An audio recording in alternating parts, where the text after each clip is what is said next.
Chapter 1, Skunk Kits. Maybe Bat thought that there was something better in the world than cradling a sleepy, just-fed baby skunk in her arms. But at this moment, it didn't seem likely. Bat was sitting in his beanbag chair, having just put down the tiny, nearly empty bottle of formula. In Bat's hand, licking his fine, soft whiskers with a tiny pink tongue, and then widely to reveal two rows of white teeth, was a 6-week-old skunk named Thor.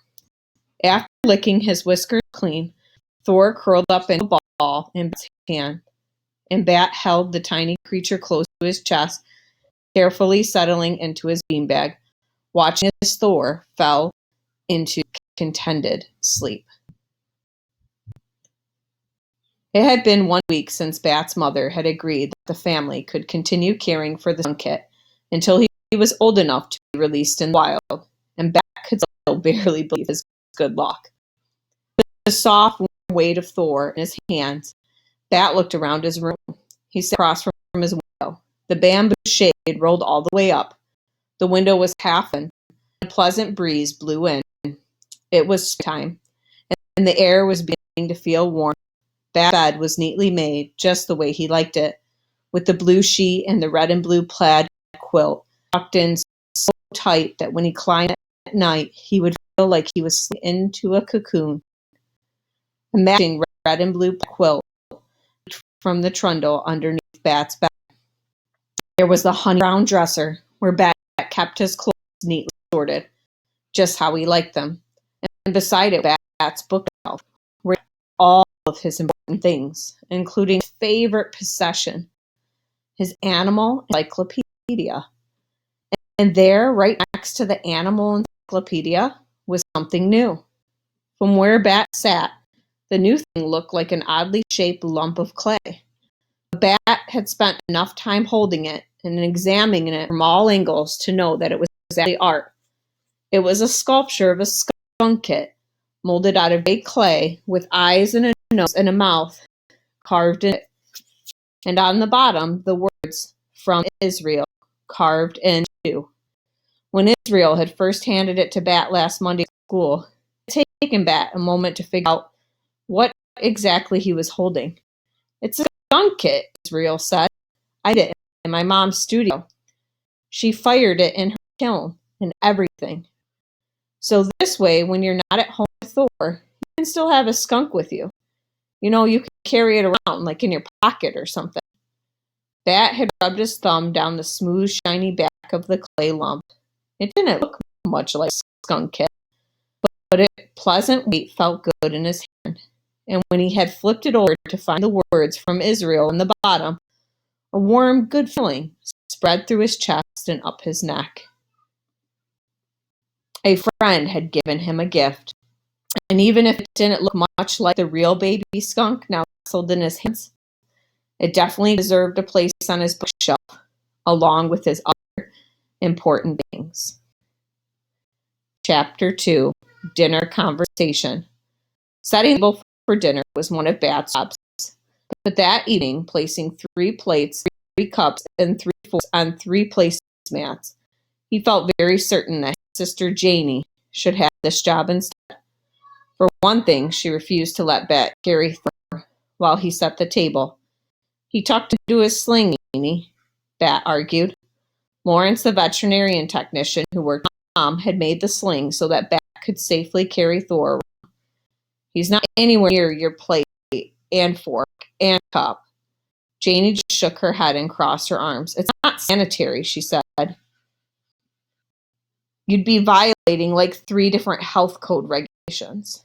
Her logic wasn't logical, but Bat screwed his mouth up tight, breathed in deeply through his nose. One of Mom's conditions for raising the skunk kit was no family disharmony, which meant that Bat wasn't supposed to be stubborn about skunk stuff like setting the table with the skunk in his sling. So he turned around and headed back to his room, where he lifted the sling from where it hung around his neck and tucked in, sleeping Thor still inside, into the enclosure, a repurposed dog crate. At least Mom had finally agreed to let Thor sleep in Bat's room. That was something. He didn't slam the dishes down on the table. Not really. And probably he wouldn't even notice that he put her fork upside down instead of right side up. But she did notice a few minutes later when Bat filled Mom's cup and his own cup with lemonade and Janie's cup with plain water. Thank you, Bat, she said with a smile. Sugar is good for my voice before an important audition. And then she took a big gulp of water like it was the best thing she'd ever tasted. Are you nervous? Mom asked, spreading enchiladas onto each of the 3 plates. The hot melted cheese stretched into long strings as the enchiladas traveled from the serving dish to the plates, said Janie. Well, maybe a little. Bat waited for Mom to cut his enchilada into pieces. He liked the taste of enchiladas. The texture of the cheese sometimes grossed him out a little. It was better if Mom cut it into little cubes. Bat, aren't you old enough to cut your own food? Janie asked.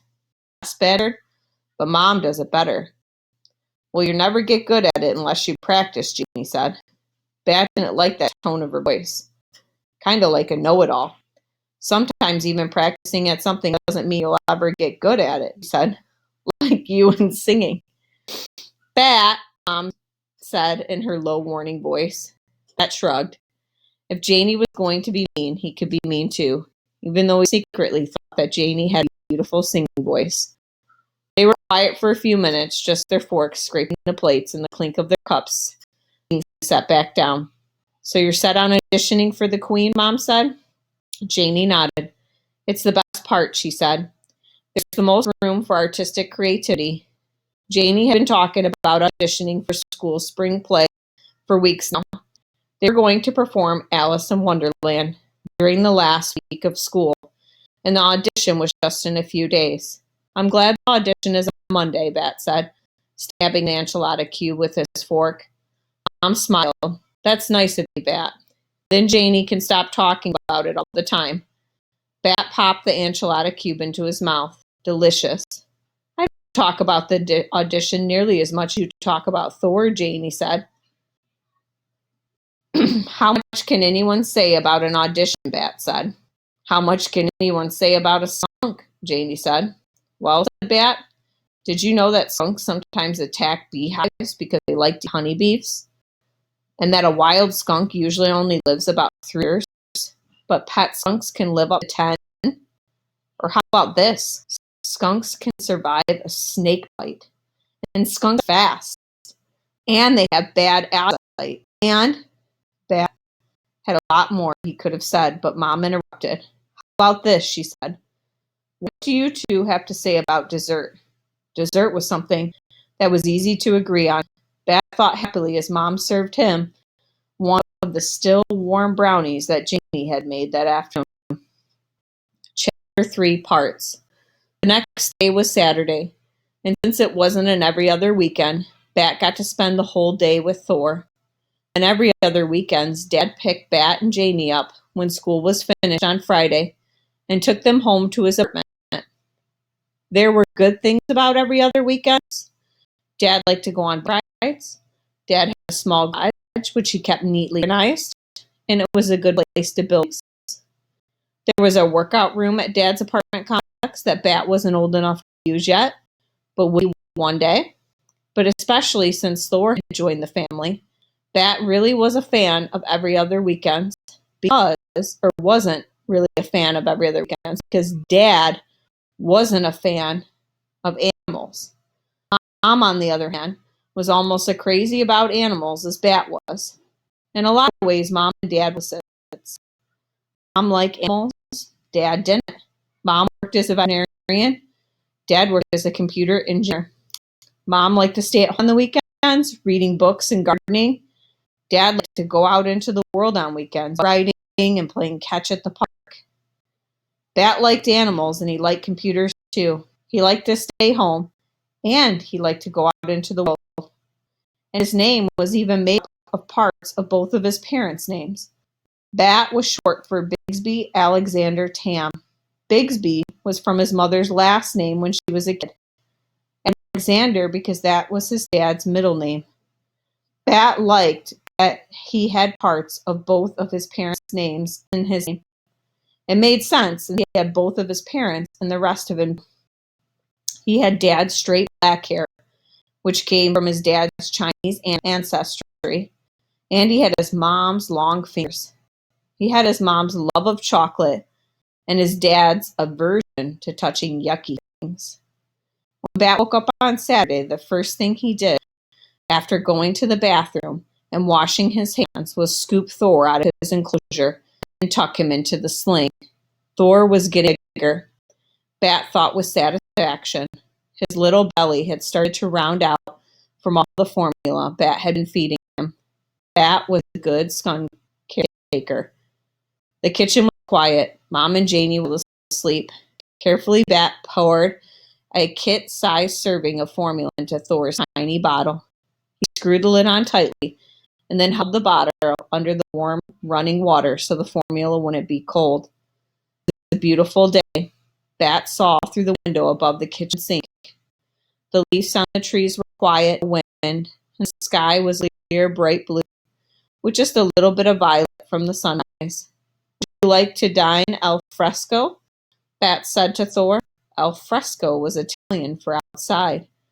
Bat knew because on sunny days at school, his teacher, Mr. Grayson, sometimes said, "Hey gang, let's do reading to al fresco." Bat took the bottle and went out through the back door, sitting on the brick steps that led down into the yard. Thor must have smelled breakfast because he was rustling around in the sling. Gently, Bat scooped him out and settled him onto his lap. 6 weeks ago, when Thor had just been born, his nose had been pink. But now it was darkening to a nice shiny black.